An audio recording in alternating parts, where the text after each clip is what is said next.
Well, there's 58,000 plus names on the Vietnam Wall.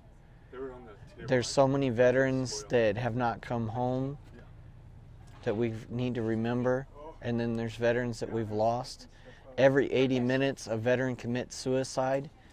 Every day, a soldier. So on the Long Road Home project, we've been able to go to the VA hospital in Seattle, the Montana Veterans Home. We've gone to VFWs, Veterans of Foreign Wars, American Legions, and we've been blessed to be able to interact with the community and hopefully give them some hope and let them know there are other avenues. It gives them a chance to keep fighting. I go by Junior because my grandpa Morris was Glenn and my dad is Glenn. And so Grandpa Morris was an Army veteran, and I always looked up to him growing up on the family ranch. And my great-great-grandpa was Isaac K. Fretz, Major, one each, and he was in charge of Homeland Security during World War I. So I got to know the family history, and I wanted to become a soldier because of it, just to pay it forward. I grew up with history being a responsibility to know it, and so it drives me.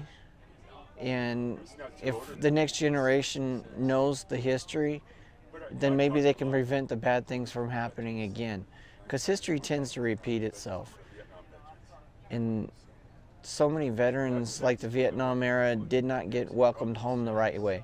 So I get to smile and say welcome home. It means a lot to me.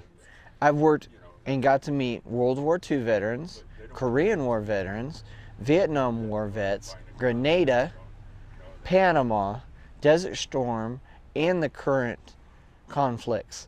I've got to meet all those different generations, and I've been able to tell them thank you and welcome home.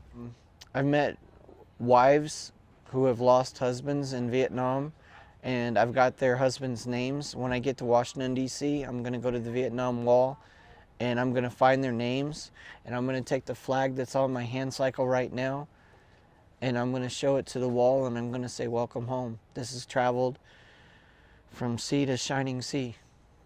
We started out 20 days ago, and we're becoming like this, really tight as a family. Stevens Pass was difficult because it was raining like you would not believe, but the teamwork that we had got me up the pass. And there's been some fun along the way and challenges. People not seeing us because we sit so low is a big challenge. A lot of places there's no shoulder, so you have to be on the road itself. And I have a push bar on my hand cycle, so I'm always worried that they're going to cut too close. I was doing 45 yesterday, and this guy almost rear-ended me in a 35.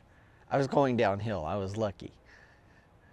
And I had a motorcyclist, combat veterans motorcyclist. They've been guiding us in different places. My favorite one is Dragon, because he always stays right there on you, and you feel so safe. Well, this guy yesterday cut in between the motorcycle and me.